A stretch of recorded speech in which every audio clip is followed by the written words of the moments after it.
जी, programme एक दफ़ा फिर खुशामदीद कहते हैं। आबिद शेर अली साहब, ब्रेक से पहले आपने कहा कि आप में ये हिम्मत है कि आप अभी पूछ रहे हैं कि जर्नैलों का भी एहतसाब होना चाहिए। हम बात कर रहे हैं कि सियासी जमातें जो हैं वो मुंतखब होकर आती हैं। क्या आप में इतनी हिम्मत है कि आप अपने जो लीडरान हैं शहबाज शरीफ और नवाज शरीफ, कि जो उनका रहन सहन है, इतना लेविश लाइफ स्टाइल है, उनसे ये पूछ सकें कि आप इतना अच्छा रहन सहन है, आप टैक्स क्यों नहीं देते? कैसे आप पे टैक्स नहीं लगता? देखिए यार, सुन ले, उनकी फैमिली के एसेट्स लाए ना, उनको कोई फाइनेंशियल करप्शन के चार्जेस लाए, और ये उनका एहतसाब करने के लिए 17 करोड़ आवाम बैठी है। जब वो लीडर हमारे जाते हैं ना, तो लाखों की तादाद में लोग उनके जलसा सुनने आते हैं, उनकी झलक को तरसते हैं। लोग बेवकूफ नहीं है। आप ये, लेकिन ये मुमकिन है कि अगर इतना अच्छा लाइफस्टाइल, मेरी अर्ज सुन ले, और आप टैक्स ना दे सकें। वो आपसे पैसे मांग के नहीं लाइफस्टाइल अपना लाते, अल्लाह ताला ने उनको। लेकिन अगर जो हुकूमत, वो पाकिस्तान, देखिए पंजाब के चीफ मिनिस्टर जो टैक्स पेयर्स की मनी है ना, अगर बुलेट प्रूफ गाड़ी में जाते हैं तो किसकी है? वो आम आदमी का पैसा नहीं। आप मेरी अर्ज सुन ले, आप जज्बाती हो गए जर्नैलों के नाम से, पता नहीं आपकी शायद उनसे कोई रिश्तेदारी हो। मेरी रिश्तेदारी पाकिस्तान 17 करोड़ अवाम के साथ है। आप उनका जितना भी रिकॉर्ड है टैक्स का, अदालतें बैठी हैं, हर चीज़ बैठी, उनके एक एक फैमिली के फर्द को टैक्स देते हैं। वो जो डायरेक्टर, उनका बेटा डायरेक्टर है, उनकी मिसेज डायरेक्टर, उनकी ज़रा वेल्थ स्टेटमेंट्स लाए ना, तो आप दूध का दूध पानी का पानी हो जाएगा भाई। आवाम बैठी है, नहीं लाते उनकी स्टेटमेंट। आपके पास पावर है ना, देखिए ताकत नहीं है, कानून साजी करें और सुने, उनको ले आए। जब वो जाते हैं अपने गोशवारे जमा कराने के लिए, तो वो इलेक्शन कमीशन को अपनी हर चीज देते हैं। आप एक एक चीज लेकर बैठे होते हैं कि कोई गलती करे तो हम ववेला कर दें। तो आप कह रहे ना करें? हर चीज उनकी ऑन रिकॉर्ड है, हर चीज आपको तसल्ली करनी है। तो आप कह रहे हैं कि सियासतदान को भी लूटने दें, जर्नैलों को भी लूटने दें, आम आदमी बस बेचारा बैठा रहे। आप गलत कह रहे हैं। देखिए कामरान साहब, आप इसको गलत एंगल पे लेकर जा रहे हैं। मैं भी फिर रिवर्स करूंगा, इल्जाम लगाऊंगा, वो अच्छी बात नहीं है। मैंने कब कहा कि जी सियासतदानों को लूटना दे? नहीं, मेरा बुनियादी सवाल मैंने आपको कि एहतसाब सारों को होना चाहिए। मैं बैठा, लेकिन एहतसाब आप मेरी बात सुन ले। नहीं, मेरी बात सुनिए, एहतसाब कौन करेगा? मेरा एहतसाब करेगा, मेरा एहतसाब ये आवाम करे। देखिए, मैं कहता हूं, मैं होना चाहिए। अगर आप करप्शन करते हैं, सबसे सख्त तरीन कानून होने चाहिए इसके लिए। करप्शन की काहे की कानून एक जनरल बनाएगा? पार्लियामेंट ने तो बनाया है। आप किसी कोर्ट ऑफ लॉ में किसी जर्नैल को बुला सकते हैं करप्शन चार्जेस पे? तो किसकी वीकनेस है ये? कशमाला तारिक साहबा ने भी कहा कि अगर हम बात करेंगे जर्नैलों की, तो पार्लियामेंट नहीं रहेगी। अब 17th अमेंडमेंट को खत्म करके जी 18th अमेंडमेंट आ रही है।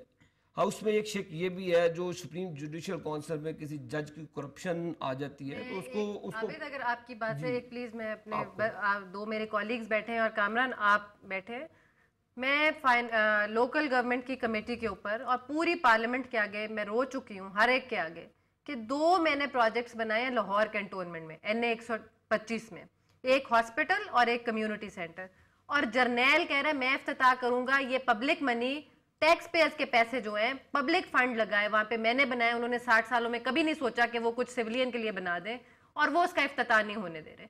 ये आज जमहूरी दौर में जनरल का किरदार है। कोर कमांडर, इस इशू पे सपोर्ट मिली कि ये गलत हुआ है? मैं आपसे यही कह रही हूँ कि ये कोर कमांडर लाहौर ने कहा है और स्टेशन कमांडर लाहौर नहीं। आपको पार्लियामेंट में ये सब कहने पे हिमायत मिली? मैं एक मिनट, उनको हमने कॉल किया कमेटी के ऊपर लोकल गवर्नमेंट की, तो वहां पे जनरल साहब ने आने से इनकार कर दिया।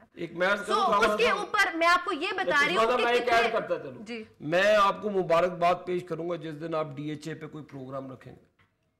आप जितनी भी कमर्शियलाइज चीजें अगले हफ्ते प्रोग्राम रखते हैं, आप आएंगे? मैं आऊंगा। क्यों नहीं आएंगे? अगले हफ्ते प्रोग्राम रखें इस पे। मैं बिल्कुल आऊंगा। चले अगले जुमे पे इसी पे प्रोग्राम रखेंगे। DHA के जो अफसरान है, जो इसके लेकिन बिल भी तो हम ही पास कर रहे हैं DHA का, आप उनको भी लाए। बिल भी तो पार्लियामेंट से पास होकर जाता है DHA। लेकिन बुखारी साहब से मुझे सवाल करने दें कि बिल DHA का पार्लियामेंट पास करती है, क्यों पास करती है? ये भी सवाल है। ये जो उन्होंने सवाल पहले रेज किया कि अगर आप जर्नैलों की बात करेंगे तो पार्लियामेंट नहीं रहेगी, तो किसकी कमजोरी है? मेरी बात पार्लियामेंटेरियंस की। मेरी बात सुने, उनका अपना पॉइंट ऑफ व्यू है। हमने हमेशा ये पार्लियामेंट कभी खैरात में नहीं। आप मेरी बात सुने, आप गवर्नमेंट में बैठे, मेरा वो कम्युनिटी सेंटर और अस्पताल का इफ्तिताह तो करवा दें। मैं आपसे रिक्वेस्ट कर रही हूँ। नहीं तो मैं आपको कह रहा हूँ कि अपना करें, मैं तो आपके साथ हूँ इसमें। नहीं जी, वो तो जनरल साहब वहाँ कह रहे हैं। मुझे इसका जवाब तो आप देने दो ना जरा। मैं आपको लगता है कि इस वक्त जो है वो ज्यादा ताकतवर है और पार्लियामेंट कमजोर है? आप सवाल कर चुके हैं। हमेशा ताकतवर थे और अभी भी ताकतवर हैं। क्यों ताकतवर थे? कि सियासतदान कमजोर है? बिल्कुल कमजोर है। कामरान आप नहीं सुनना चाहते? आप जी, आप जवाब दें। नहीं, जवाब किस चीज का? जवाब तो आप इस तरह मांग रहे हैं जैसे हम अदालत में खड़े हैं। मैं आपसे अवाम की अदालत है। अवाम की अदालत नहीं, ये मीडिया की अदालत है।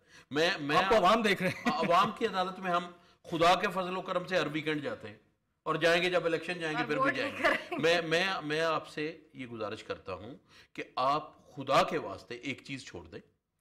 पहली बात तो यह है कि आबिद शेर अली हो, कशमाला तारक हो, शमशान बुखारी हो, किसी को पब्लिक मनी 1 रुपया खाने का हक नहीं।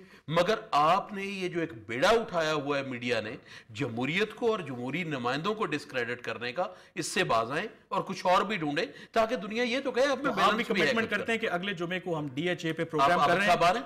आबिद साहब आएंगे, कशमाला भी आएंगे, आप भी आएंगे, आबिद जर्नैलों की करप्शन पे बिल्कुल आप तैयार हैं? आप आएंगे बुखारी साहब? ना होने की जरा तसल्ली नहीं, करते हैं। वो मेरा मसला, वो मेरा मसला नहीं है। आप रख ले आएंगे अगले जुमे और आपने DHA के हेड को भी बुलवाना साथ। जरूर बुलाएंगे, वो देख भी रहे होंगे तो उनको यकीनन कहेंगे रिक्वेस्ट करें। वो बुखारी साहब आप भी आएंगे? आबिद साहब आएंगे, उसके बाद अगर आना पड़ेगा तो मैं जरूर आऊंगा। देखिए, इसका मतलब हमारे कामरान साहब वो भी फौजी भाई हैं जो बेचारे बॉर्डरों पे लड़ रहे हैं, जो अभी दहशतगर्दी की जंग में शहीद हो रहे हैं। आपने उनको क्या दिया? देखिए, पूरी फौज को आप डिस्क्रेडिट नहीं कर सकते। सवाल ही पैदा नहीं होता। तमाम आप ये नहीं है। few segments लेकिन आपने सवाल रेज किया ना कि सारों की करप्शन पे बात होनी चाहिए, तो अगले जुमे DHA पे प्रोग्राम रखते हैं, आप सारे तशरीफ लाएं। एक और चीज मेरे भाई, आप बहुत खतरनाक कर रहे हैं मीडिया वाले। जिस मुल्क की बका सिविल मिलिट्री डिवाइड में नहीं है, अगर सिविलियन फौज अपनी के पीछे होगा तो हम मुल्क का दिफा बिल्कुल कर सही कह सकेंगे। रहे हैं। पूरी ये फौज सिविल ऐसी मिलिट्री नहीं लेकिन है, जो- फौज ऐसी लेकिन institution करप्शन को तो खत्म कर रहे हैं। कोई भी हमारे प्रोग्राम का वक्त खत्म हो रहा है, लेकिन अगले जुमे बात सुन ले। चंद लोग मनोवान हैं जो बदनाम हर मनोवान इदारे उन्हीं पर चंद लोगों को एक्सपोज आप भी ना करें, तमाम करें सियासतदान बुरे हैं, DHA पे प्रोग्राम करें ना ना। तमाम नहीं, आपको बुलाएंगे, आपका भी करप्शन का केस रखना, एडमिरल मंसूर एडमिरल सरोई का भी करप्शन का केस रखना। खबरों का वक्त हो रहा है। मैं शुक्रिया अदा करना चाहूंगा बुखारी साहब का, आबिद शेर अली साहब का और कशमाला तारिक साहब का। बात कर रहे थे हम रावलपिंडी और इस्लामाबाद में जो पुरतशद्दुद वाक़यात हुए और उसके बाद पे तो बात के एहतसाब भी होना चाहिए तमाम लोगों का। अगर आप हमारे प्रोग्राम के बारे में कोई राय देना चाहें तो हमारा ईमेल एड्रेस है infocus@dawnnews.tv। अब मुझे कल तक के लिए इजाज़त दीजिए। अल्लाह हाफिज़।